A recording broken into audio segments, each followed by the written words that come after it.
చూస్తుంటే నోరూరుతుంది కదా! మరి ఇదేంటో గుడ్డు కూర అని అర్థమవుతుంది కానీ దేనితో చేశారో అని అస్సలు అర్థం కావట్లేదు కదా! మరి అలా అర్థం అవ్వాలంటే ఫుల్ వీడియో అయితే చూసేయండి.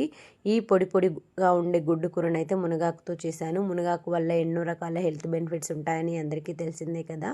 మరి కమ్మగా ఆరోగ్యంగా ఉండాలి అంటే ఎలా చేసుకోవాలో ఈ వీడియో చూసేయండి. ఇప్పుడైతే లేట్ చేయకుండా ప్రాసెస్ చూసేద్దాం.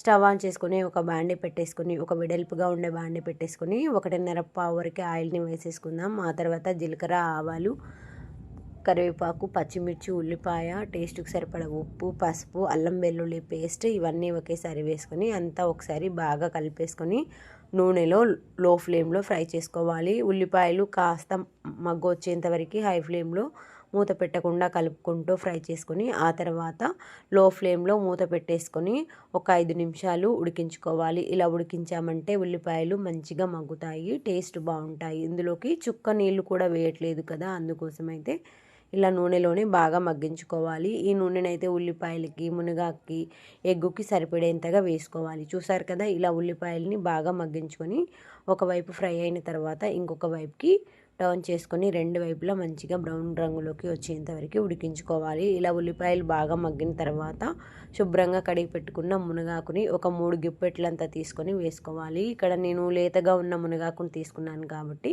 కాడలతోని కలిపి తీసుకున్నాను. ఎవరికైనా కాడలు ఇష్టం లేదు అంటే కంప్లీట్గా రిమూవ్ చేసుకొని ఆకులను మాత్రమే వేసుకొని అంతా ఒకసారి కలిపేసుకొని ఒకవైపు ఫ్రై చేసుకోవాలి. ఆ తర్వాత ఇంకొక వైపు కూడా కలిపేసుకొని రెండు వైపులా ఆకు మొత్తం ఫ్రై అయ్యేలాగా చూసుకోవాలి. ఇలా పలుచగా స్ప్రెడ్ చేసామంటే తొందరగా మగ్గుతుంది.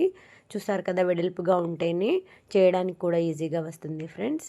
ఆ తర్వాత ఈ మునగాకు, ఉల్లిపాయ బాగా మగ్గిన తర్వాత 3 లేదా 4 ఎగ్స్ని అయితే బ్రేక్ చేసుకొని వేసుకోవాలి. ఇక్కడ నేనైతే 3 ఎగ్స్ని అయితే బ్రేక్ చేసుకొని వేసుకున్నాను.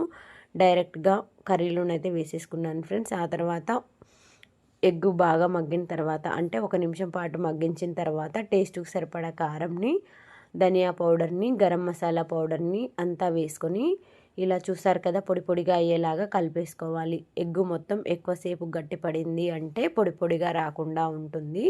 ఏ ఎగ్గుకు ఆ ఎగ్ అలాగే ఉండిపోతుంది. అలా అవ్వకుండా ఉండాలి. ఇలా పొడి పొడిగా రావాలి అంటే మాత్రం ఖచ్చితంగా 1 నిమిషం ఉడికిన తర్వాతనే ఇలా కలిపేసుకున్నామంటే మునగాకి, ఉల్లిపాయకి ఈ ఎగ్ మాత్రం బాగా పడుతుంది. టేస్ట్ బాగుంటుంది. తిన్నా కొద్దీ తినాలనిపించే విధంగా ఉంటుంది. చూసారు కదా, ఇలా పొడి పొడిగా అయ్యేంతవరకు మరొక 2-3 నిమిషాలు కలుపుకుంటూ లో ఫ్లేమ్లో ఫ్రై చేసుకోవాలి.